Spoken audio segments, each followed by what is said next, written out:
You ever hear a 911 call so outrageous you almost wish you'd recorded it for comedy night? There's a man trespassing on the land my son liked first. That's exactly what Victoria Sterling said when she called the cops on me. No kidding. She told emergency services I was trespassing on my own, legally purchased lakefront lot. All because her grown son Tyler had fished there as a kid, and apparently that meant he'd staked a claim for life. Welcome to the wild world of HOA drama, where reality takes a back seat to pure, unfiltered entitlement. My name's Marcus Henderson. I'm a garden designer by trade, and yeah, I thought I knew how crazy neighbor disputes could get. But nothing, and I mean nothing, could have prepared me for the way this story spiraled out of control. 2 years back, my grandmother passed away and left me a nest egg. She raised me after I lost my parents. So when she left me $400, $1,000, I poured it straight into a dream we'd always shared, owning a place by the water. My wife, Isabella, an art teacher who grew up bouncing from foster home to foster home, was over the moon. Security and roots mean everything to her. I'm the peacekeeper type, or I thought I was. Until I realized that when someone threatens my family, there's a steel core inside me I never knew was there. That first day on our lot, I was sketching out plans for a sustainable house and a community art garden. Isabella was painting wildflowers nearby, humming under her breath when the piece shattered. Here comes Tyler Sterling, grown man, but storming up like a furious toddler. "What the hell do you think you're doing?" "This is my spot. I called dibs when I was 12, he shouts, face beat red. I tried to keep things calm, showed him the deed, the permits, the surveys, everything by the book. "Didn't matter. I don't care about your stupid papers." Mom Tyler hollered, and out comes Victoria, the infamous president of the HOA, striding over like she owns the whole county, clipboard at the ready, glasses on a chain, measuring tape swinging. There's an art to intimidation through office supplies, and she'd perfected it. Neighbors parted like the Red Sea as she approached. "My son's dreamed of this spot for 16 years. You're violating the spirit of our community." I said, "Ma'am, I get the memories, but I bought this land fair and square, and I want to make it something special for everyone."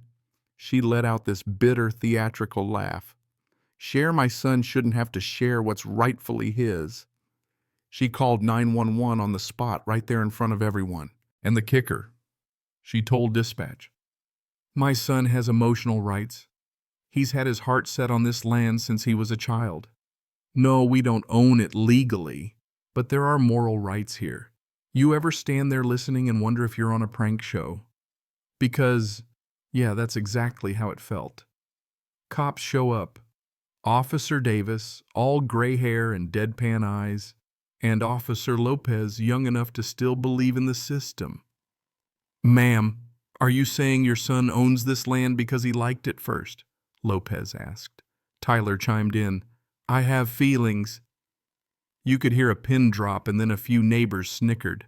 The officers checked my papers, shrugged, and told Victoria they couldn't evict a legal property owner. She hissed, "You may have the deed, but I have community standards."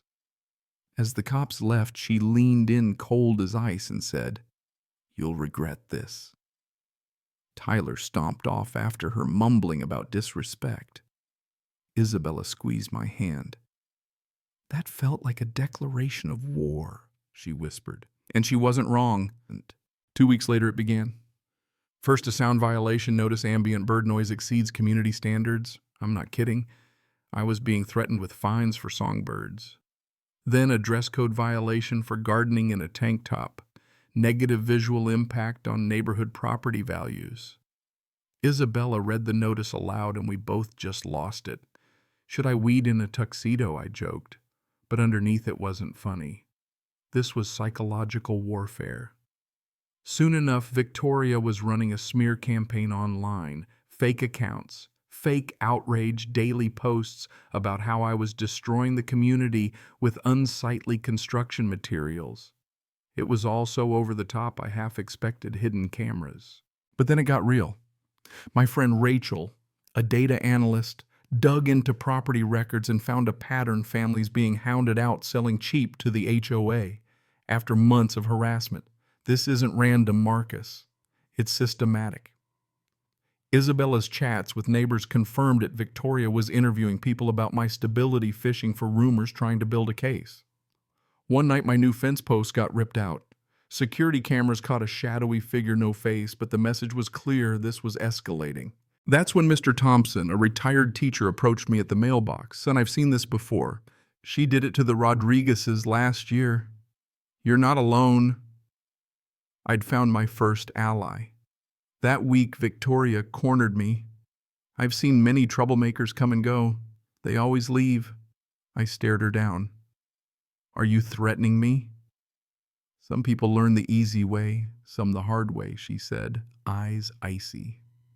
Rachel's research revealed the ugly truth: the HOA had snapped up 8 lakefront lots in 3 years for way under market, using this exact playbook. As the pressure mounted, my supporters grew. Amanda, a mom whose kids loved the garden. Frank, who'd lost his own house to mysterious fines. But Victoria doubled down. People started receiving anonymous threats. "Stop fighting or things will get worse." Fence sitters stayed quiet out of fear. The final straw: Isabella found Tyler in the dead of night trying to break into our shed. This time the security lights caught him on camera, crystal clear. Officer Davis took the report but warned, "We need more to press charges." But this isn't the first HOA-related harassment we've seen. Rachel's research uncovered even more. Victoria pocketed fat consulting fees for every forced sale, funneled through HOA accounts. Organized fraud, plain as day. We started documenting everything. Isabella became a warrior, collecting evidence, interviewing neighbors, standing up in meetings. Diana, a nervous board member, confided in me. "Victoria has files on everyone." That's how she keeps us in line. The breaking point came at an emergency HOA meeting. Victoria, all confidence, announced, "Due to safety violations, I motion that we invoke eminent domain to seize the Henderson property for the community." The room gasped. But I stood up and asked for full financial transparency. Rachel, God bless her, plugged her laptop into the projector and laid out the numbers. 8 properties bought at half their value, all after relentless violation campaigns. The dam broke. Mr. Thompson, voice shaking, said, "She did it to me too." The floodgates opened. Neighbors shared horror stories, years of abuse. Amanda live-streamed it all, and the chat exploded with support.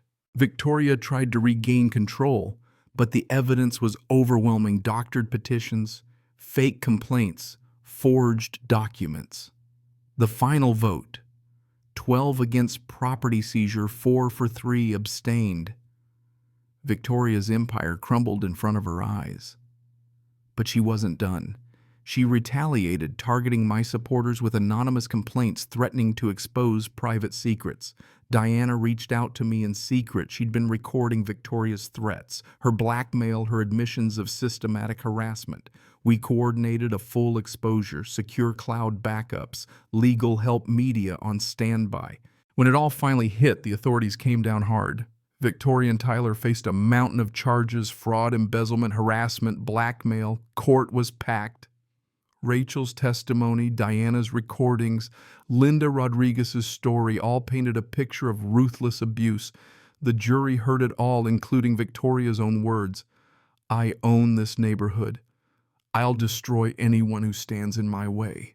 Tyler threw his mother under the bus, desperate for leniency. In the end, Victoria got 3 years in prison, $500,000 in restitution, banned for life from any HOA.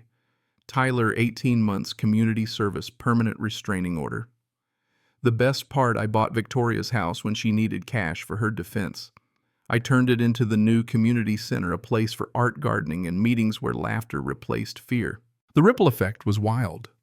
The story made national news, inspired state laws, became required reading for law students.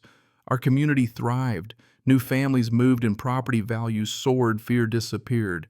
Diana was elected president, and people finally found their voice. Looking back, I realized it was never just about me or the land. It was about standing up to bullies when everyone else stays silent. We built something better out of the ashes. The story's not over, though. 3 months later, as we wrapped up a neighborhood dinner, the phone rang, another HOA, another family needing help. I looked at Isabella and grinned. Guess we're not done yet. So what do you think? Was justice served, or did we just get lucky? I want to hear your thoughts. Where do you stand on HOA power community and what it means to fight back? Drop your opinions below, because trust me, the next story is even wilder.